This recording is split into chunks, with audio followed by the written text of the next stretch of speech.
할렐루야. 오늘 귀한 찬양을 올려드린 우리 IMC 워십 찬양팀과 또 12월 한 달을 헌신하면서 오늘 이 저녁 예배 가운데에도 헌신하는 마음으로 귀한 찬양을 올려드린 우리 제6교구 찬양대의 귀한 찬양을 우리 하나님께서 흡족하게 받아주실 줄로 믿습니다. 또한 오늘 저녁 예배하기 위해서 피곤하지만 또 바쁘시지만 성전으로 나와서 주님 앞에 마땅히 올려드려야 할 예배를 드리시는 우리 모든 임마누엘의 성도님들의 예배를 하나님께서 기쁘게 받아주시고 은혜를 내려주실 줄로 믿습니다. 어렸을 적에 저는 너무나 큰 불만이 한 가지가 있었습니다. 그게 뭐였냐면 목사님의 아들로서 살아가는 게 굉장히 큰 불만이었습니다. 염색도 못하고 PC방도 못하고 노래방도 못 가고 주말마다 친구들이 이 옆에 있는 롯데월드를 친구들끼리 3, 4, 5 모여서 놀러 갈 때에 저는 예배를 드려야 했기 때문에 한 번도 친구들과 놀이동산을 가본 적이 없습니다. 안 되는 것도 이렇게 많은데 해야 되는 건 또 왜 그렇게 많은지 교회의 모든 찬양팀에 소속되어서 찬양팀도 하고 워십팀도 하고 성경 공부만 해도 인원수를 채우기 위해서 저는 마음이 없었지만 들어가야 했습니다.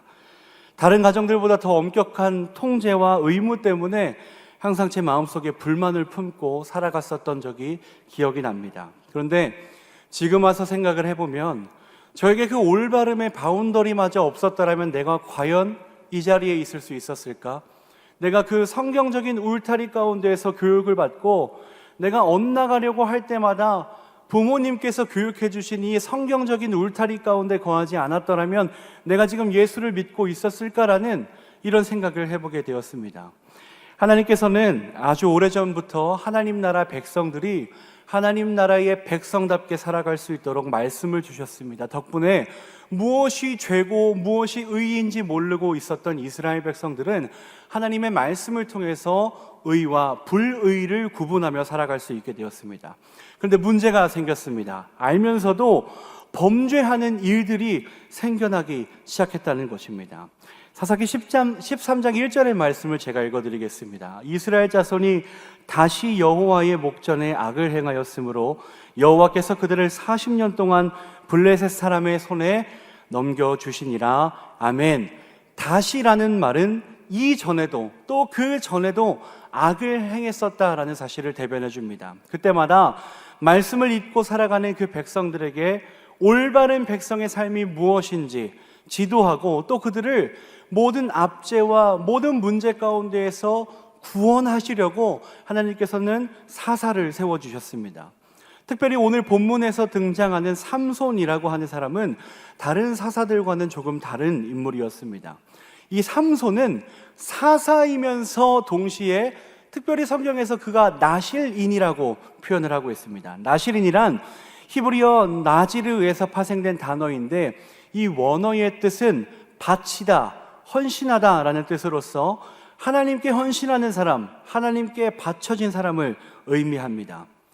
다른 사사들의 부르심의 이야기를 들어보면 성경을 통해서 그 사사들을 부르셨던 이야기를 보면 살아가다가 중간에 하나님께서 사사로 세우셨는가 하면 삼손이라고 하는 사람은 자기의 엄마의 뱃속에 있을 때부터 수태고지를 명받습니다. 태어나기 전부터 확실한 목적을 가지고 하나님께서 그의 인생을 계획하셨다라는 사실입니다. 여러분, 오늘날 우리 이 자리 가운데서 예배하고 계시는 임마누엘의 모든 성도님들께서는 하나님께서 여러분들의 가정을 위해서 여러분들이 몸담고 있는 그 공동체를 위해서 그들을 회복하시고 구원하시기 위해 파송하신 사사이자 우리는 영적인 나실인이라는 사실을 기억해야 합니다. 그렇다면 나실인이 지켜야 하는 의무는 무엇이었으며 또 우리는 삶에서 어떻게 이 말씀을 적용해야 하는가 함께 오늘 알아가 보고자 합니다. 나실인에게 특별히 요구되는 조건은 총 3가지가 있었습니다. 첫 번째는 포도주와 독주를 마시지 않는 일입니다. 취하지 않는 것이 아니라 마시지 않는 것을 하나님께서는 명령하십니다. 우리 사사기 13장 4절의 말씀을 함께 읽겠습니다. 시작. 그러므로 너는 삼가 포도주와 독주를 마시지 말며 어떤 부정한 것도 먹지 말지니라. 아멘. 사실 나실인에 대한 규례는 민수기 6장에 이미 언급되어져 있는데, 오늘의 이 본문의 말씀은 하나님께서 이 삼손의 어머니에게, 삼손의 엄마에게 하셨던 말씀이기에 그 엄마를 대상으로 이야기를 하고 있음을 알 수 있습니다. 사사의 뜻은 판단하는 사람, 다스리는 사람입니다. 즉 온전한 정신과 올바른 기준을 가지고 백성들과 하나님과의 사이에서 무엇이 옳고 그른 것인지를 판단할 수 있는 사람이어야 했습니다. 하나님께서 이 사사이자 나실인이었던 삼손에게 포도주와 독주를 마시지 말라고 하신 이유는 냉철한 판단력으로 백성들의 말과 행실과 신앙을 분별해야 할 사사이자 나실인인 이 삼손이 포도주에 취해서 올바른 판단력을 소실할 것을 염려하셨기 때문입니다. 백성들을 위해서 세워지고 백성들을 회복하고 구원하기 위해서 파송되어진 사사가 그릇된 판단력으로 인해서, 잘못된 통찰력으로 인해서 오히려 하나님의 영광을 가리고 그들의 구원의 길을 막는다라면 이것만큼 참혹한 현실이 없을 것입니다. 당시 포도주가 이스라엘인들에게 음료 정도로 취급되었다 할지라도 그로 인하여 수치와 부끄러움을 당했던 이야기들이 성경에 보면 많이 등장을 하게 됩니다. 대표적으로 노아가 포도주에 취해서 자신의 하체를 드러냈던 사건을 여러분들은 떠올리실 수 있습니다. 사사기 14장부터 시작되는 본격적인 이 삼손의 이야기를 보면 삼손이 나실인으로서 지켜야 할 이 포도주와 독주를 멀리해야 하는 일, 입에 대지 말아야 하는 일에 대해서 어기는 장면이 등장합니다. 삼손이 한 여인을 보고 첫눈에 반해서 딥나라고 하는 지역의 이 여자와 결혼하기 위해 이방 땅에서 그들의 풍속을 따라서 잔치를 베풀었다라는 사실이 사사기 14장에 등장하고 있습니다. 여기서 그들의 풍속이란 딥나에 살고 있었던 사람들이 이전부터 전통적으로 취해왔던 이 결혼 예식에 대해서 의미를 하고 있는데, 딥나가 어디에 속해 있었던 지역이었냐 하면 이스라엘을 지금 포로로 잡고 있고 이스라엘을 압제하고 있는 블레셋의 땅이었습니다. 하나님께서 블레셋으로부터 이스라엘을 구원하시기 위해 삼손을 보내셨는데, 삼손이 오히려 그들의 풍속을 따라 그들과 함께 먹고 마시며 그들의 관례대로 그들의 잔치를 베풀었다는 것입니다. 성경에 딱 그가 포도주를 마셨다라고 하는 말은 등장을 하지 않지만 하나님의 사람이 세상의 풍속을 따라서 잔치를 베풀었다라고 하는 사실은 성경에 기록되어져 있습니다. 나실인이 나실인으로서 반드시 지켜야 할 의무를 저버린 것입니다. 자, 그렇다면 영적인 나실인인 우리가 이 세상을 살아가고 있는 지금 우리가 포도주와 독주를 멀리할 수 있는 방법은 무엇일까요? 우리 고린도전서 12장 13절의 말씀을 함께 읽겠습니다. 시작. 우리가 유대인이나 헬라인이나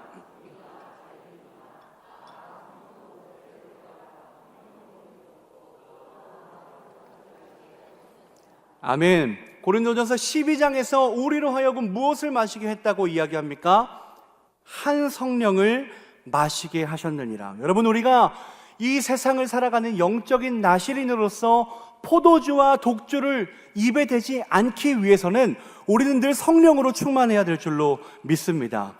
우리는 세상의 문화와 세상의 풍속에 취해 살아가는 것이 아니라 우리를 위해 찾아와 주시고 우리의 삶을 지탱해 주시는 성령으로 충만해져야 된다는 사실입니다. 성령님은 우리 안에서 말하게 하시고 생각하게 하시고 행동하게 하신다라고 성경은 증언합니다. 여러분, 우리가 성령으로 충만하게 된다면 우리는 거룩하게 구별되어져서 우리가 보내어지는 그 자리 가운데 하나님의 선교적 도구로서 귀하게 쓰임받게 될 줄로 믿습니다. 간절히 바라기는 포도주와 독주, 세상이 우리에게 제시하는 문화와 풍속에 취해 살아가는 우리가 아니라 우리의 삶을 인도하여 주시는 성령으로 충만하여져서 하나님께서 우리에게 맡겨주시는 사역들을 능히 감당하며 살아내시는 우리 임마누엘의 모든 성도님들이 되시기를 주님의 이름으로 축복합니다. 영적인 나실인인 우리가 지켜야 할 두 번째 법은 부정한 것을 멀리하는 일입니다. 우리 다시 한 번 더 본문 4절의 말씀을 함께 읽겠습니다. 시작. 그러므로 너네 삶과 포도주와 독주를 마시지 말며 어떤 부정한 것도 먹지 말지니라. 아멘. 여기는 먹지 말라라고 나와 있는데 원래 민수기 6장에 기록되어져 있는 나실인의 법에 보면 너희는 부정한 것을 만지지 말라, 시체를 가까이 하지 말라라고 기록되어져 있습니다. 부정한 것을 만지지 말라라는 이 규율은 나실인뿐만이 아니라 하나님 앞에 예배하는 제사장들에게도 동일하게 해당되는 법이었습니다. 그러니까 하나님을 예배하는 자, 하나님께서 그 뜻대로 쓰시고자 부르셨던 사람들은 부정한 것을 만져서도 안 되고, 오늘 나실인으로서 태어날 삼손을 위해 나실인의 어머니에게 너가 부정한 것을 먹지 말고 너희 아이에게, 네 태중에 있는 아이에게 그 부정함이 전염되지 않도록 주의하라, 하나님께서 말씀하셨다라는 사실입니다. 삼손이 마음에 드는 여인을 만나기 위해서 딥나라고 하는 곳에, 아까 말씀드렸던 딥나라고 하는 곳에 가던 도중에 사자를 만나게 됩니다. 그 사자는 누군가 이 사신으로서의 사자를 이야기하는 것이 아니라 동물 사자를 말씀하는 겁니다. 14장 6절에 보면 그때에 하나님께서 삼손에게 강하게 임하시니 사자를 맨손으로 잡아서 죽였다라고 합니다. 그러니까 이 삼손이 얼마나 강하고 하나님께서 그에게 얼마나 큰 능력을 주셨는지 알 수 있는 대목입니다. 그런데 얼마 후에 집으로 돌아가는 길에 가다 보니까 죽어있는 사자의 시체 위에 이 벌꿀이 고여져 있는 것을 삼손이 보게 됩니다.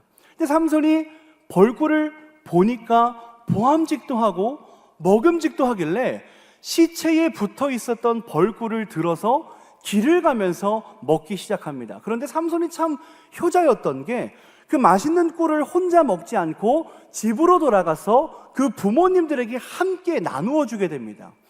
여러분, 나실인이 지켜야 될 두 번째 법은 무엇이었냐면 시체를 만져서도 안 되고 부정한 것을 입으로 먹어서도 안 됩니다. 그런데 삼손이 저질렀던 범죄는 시체를 만지는 것도 모자라서 시체에 붙어 있었던 그 부정한 것을 입으로 넣는 범죄를 저지르게 됩니다.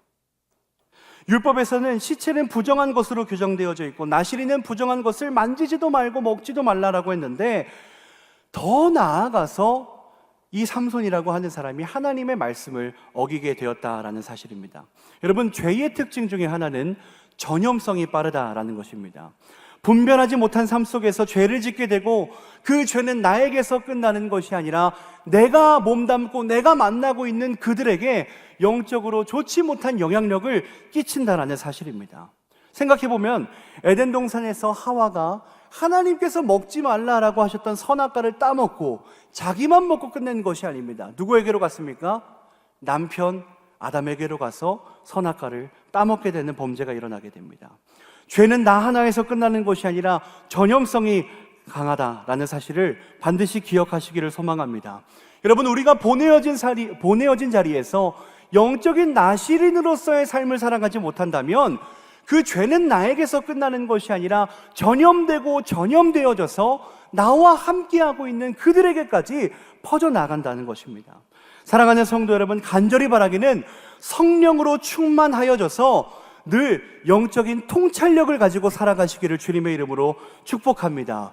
우리의 삶 속에서 내가 보는 물체들이, 내가 맞닥뜨려지는 상황들이 과연 정한 것인지 정하지 못한 것인지를 통찰할 수 있는 능력을 성령님을 통해 소유하시기를 다시 한 번 더 간절히 주님의 이름으로 축복합니다.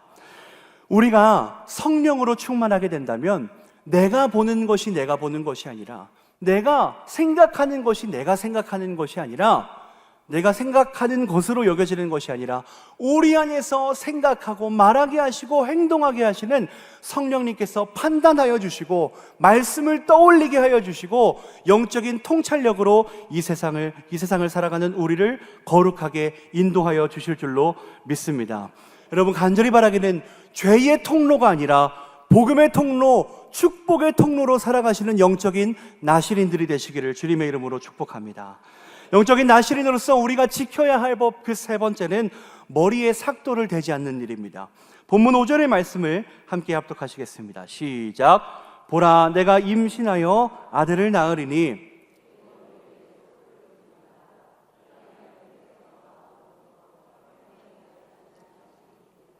그가 블레셋 사람의 손에서 이스라엘을 구원하기 시작하리라 하시니 아멘. 머리에 삭도를 대지 말라라는 말은 어떤 의미가 있냐 하면, 첫 번째로 머리카락이 자란다라는 사실은 그에게 생명력이 있다라는 것을 대변한다고 합니다. 그러니까 생명의 주관자이신 하나님께서 그 인생을 붙들고 계신다라는 것을 의미하는 말입니다. 두 번째 의미는 하나님과의 관계를 의미합니다. 이 나실인들이 머리에 삭도를 댄다는 것은 더 이상의 하나님과의 관계를 단절시키는 행동으로 간주되었다라는 사실이 제가 참고한 자료에 기록되어져 있었습니다. 여러분, 여러분들의 삶의 주도권이 나에게 있는 것이 아니라 내 생명과 내 인생의 모든 전반적인 순간들이 하나님께 붙들림 바 되었다라는 사실을 기억하시기를 소망합니다. 그러면 그 인생 가운데에서 가장 중요한 것이 무엇이냐? 내가 과연 하나님과 여전히 아직도 끈끈한 관계를 가지고 있는가를 우리는 되돌아보아야 합니다. 삼손의 주도권이, 삼손의 인생 가운데 주도권이 하나님께 있었을 때, 그의 머리에 삭도를 대기 전까지는 그가 무서운 것이 없었습니다.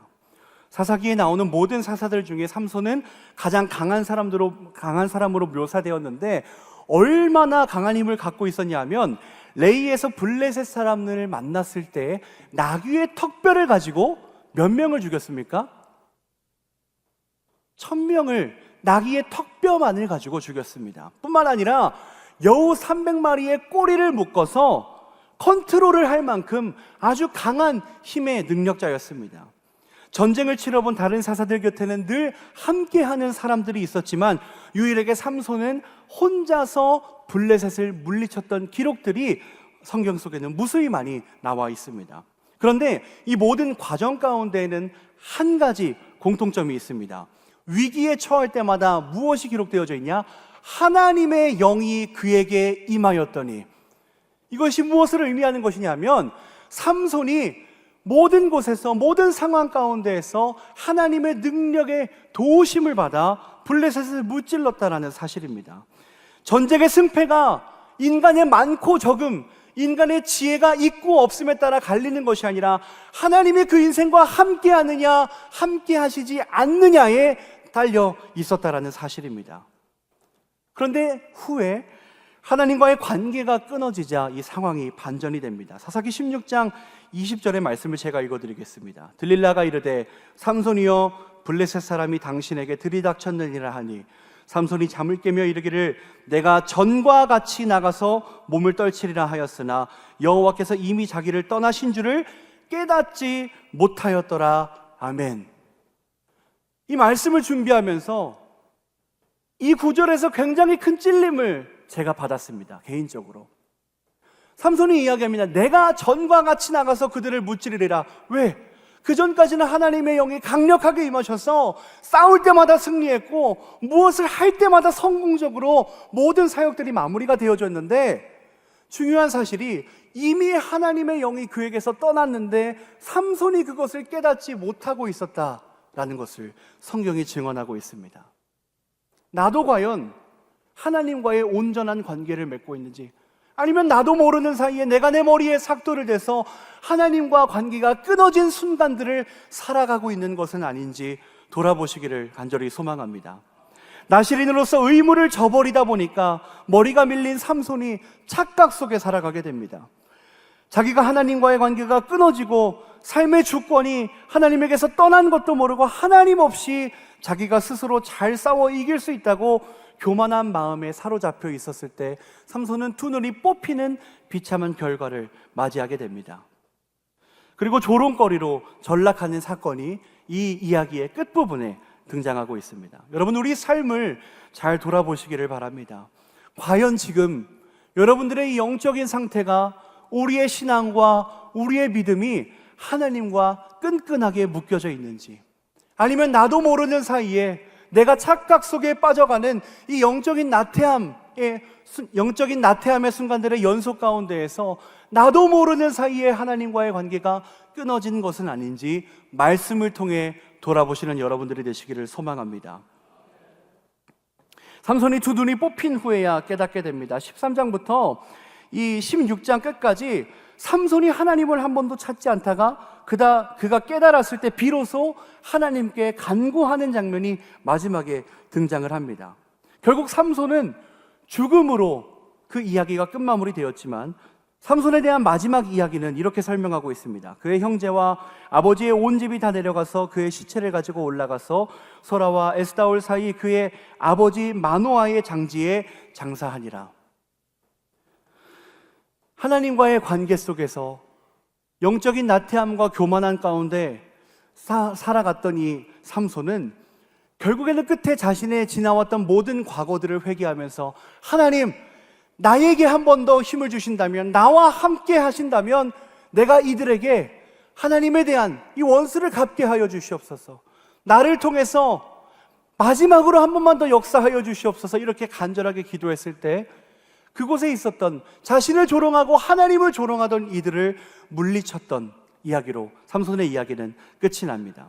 여러분, 우리는 이 시대를 살아가고 있는 영적인 나실인입니다. 간절히 바라기는 날마다 말씀 앞에, 날마다 이 성전 가운데 모이셔서 하나님과의 관계를 쌓아가시는 영적인 나실인들로 살아가시기를 주님의 이름으로 축복합니다. 다시 말씀드립니다. 여러분들은 여러분들의 가정과 삶의 환경 가운데 하나님께서 파송하여 주신 이 시대의 사사이자 영적인 나실인들입니다. 하나님께서는 우리를 우리의 가정으로 보내실 때에, 우리가 몸담고 있는 공동체로 보내실 때에 특별한 목적을 가지고 보내어 주셨습니다. 내 입술을 통해서, 내 삶을 통해서 하나님 나라의 복음이 선포되는 것, 나를 통해 죄가 전파되는 것이 아니라 나에게 주신 그 말씀을 가지고 살아계신 예수 그리스도의 이름을 전하게 하는 것, 우리는 이 시대를 살아가고 있는 그러한 영적인 나실인인 줄로 믿습니다. 오직 하나님을 위하여 살아갈 때 그가 쓰시는 영적인 리더로 이 세대를 회복시켜 나아가며 하나님의 나라를 함께 세워가시는 이 시대의 사자, 이 시대의 사사, 또 영적인 나실인들로 살아가는 여러분들이 되시기를 다시 한 번 더 주님의 이름으로 축복합니다. 기도하시겠습니다. 사랑의 주님, 하나님의 은혜 없이 그저 죄인으로서 살아갈 수밖에 없던 우리를 긍휼히 여겨주시고 먼저 구원의 은혜를 베풀어 주심에 감사드립니다. 더 나아가 하나님의 귀하고 중대한 사역 가운데 쓰임받을 수 있도록 오늘날 우리를 각자의 가정으로 또 세상으로 파송하시어서 복음을 전하는 통로로 사용하여 주심에 감사드립니다. 이 시간 말씀을 통해 깨닫게 하시고 결단하게 하여 주사 우리가 영적인 나실인으로서 의무를 다하며 하나님께 더 크게 쓰임받는 일꾼들이 되게 하여 주시옵소서. 포도주와 독주를 입에 대지 않고 오직 성령으로 충만하게 하시고 부정한 것을 멀리하게 하시고 하나님과의 관계를 소중히 여겨 끝까지 맡겨주신 사명을 능히 감당하는 내가 되겠사오니 주여 나를 사용하여 주시옵소서. 나를 보내셔서 선포하게 하시는 그 예수 그리스도의 복음을 통해 내 가정이 구원받게 하시고 내가 속한 모든 공동체가 거룩하게 회복되게 하시고 끝내 하나님 나라를 세워가는데 귀히 쓰임받는 우리가 되게 하여 주시옵소서. 이번 주는 담임 목사님께서 선포하신 하나님의 말씀을 통해 모든 일에 만족하겠다고 결단하였습니다. 주신 이도 여호와시오 설령 가져가실지라도 이미 내 것이 아니었사오니 마주하는 모든 상황 가운데에서 만족과 감사로 하나님께 영광 올려드리는 임마누엘의 모든 성도님들이 되게 하여 주시옵소서. 이제는 우리 주 예수 그리스도의 은혜와 하나님의 사랑과 성령님의 교통하심이 이 시대의 영적인 나실인으로서 그 의무를 다하며 사명을 감당할 우리 임마누엘의 모든 성도님들에게, 그리고 시작할 때의 확신한 믿음을 끝까지 붙잡고 견디며 이 세상 가운데 주님의 승리하심을 외치며 나아갈 임마누엘의 모든 성도님들과 그 가정과 삶의 자리 가운데 이제로부터 영원토록 함께하옵시기를 간절히 축원하옵나이다. 아멘.